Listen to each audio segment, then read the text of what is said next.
എബിക്ക് ശേഷം വിനീത് ശ്രീനിവാസൻ നായകനാകുന്ന ചിത്രമാണ് ഒരു സിനിമാകാരൻ. നവാഗതനായ ലിയോ തദേവുസ് ആണ് ചിത്രം സംവിധാനം ചെയ്തിരിക്കുന്നത്. ലിയോ തദേവുസ് തന്നെയാണ് ചിത്രത്തിന് തിരക്കഥയും ഒരുക്കിയിരിക്കുന്നത്. മിനി സ്ക്രീൻ പ്രേക്ഷകർക്കെല്ലാം വളരെ പരിചിതമായ പേര് തന്നെയാണ് ലിയോ തദേവുസ്.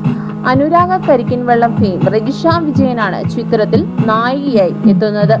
ജൂൺ 24-ാം തീയതി എത്തിയ ചിത്രത്തിന് നല്ല അഭിപ്രായവും മോശം അഭിപ്രായവുമുണ്ട്.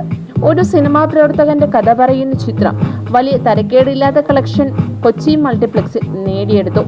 76% പ്രേക്ഷകരോളം ചിത്രം കാണാൻ ആദ്യ ദിനം എത്തിയിരുന്നു.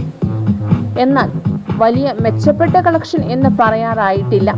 എന്നാൽ അവരുടെ രാവുകൾ എന്ന ചിത്രം താരതമ്യം ചെയ്യുമ്പോൾ ഒരു സിനിമാക്കാരൻ എന്ന ചിത്രത്തിന് വലിയ തരക്കേടില്ലാത്ത കളക്ഷനാണ് ലഭിച്ചിരിക്കുന്നത്. ആദ്യ ദിനം കൊച്ചി മൾട്ടിപ്ലക്സിൽ 5,96,000 രൂപയാണ് ചിത്രം നേടിയെടുത്തത്. ലാൽ, എൻ.ജി. പണിക്കർ, വിജയ് ബാബു, ഹരീഷ് കണാരൻ, അനുശ്രീ തുടങ്ങിയവരും ചിത്രത്തിൽ പ്രധാന വേഷങ്ങളിലെത്തി. കൂടുതൽ ചലച്ചിത്ര രംഗത്തെ വാർത്തകൾക്കായി സബ്സ്ക്രൈബ് ചെയ്യുക മലയാളം ന്യൂസ് ചാനൽ.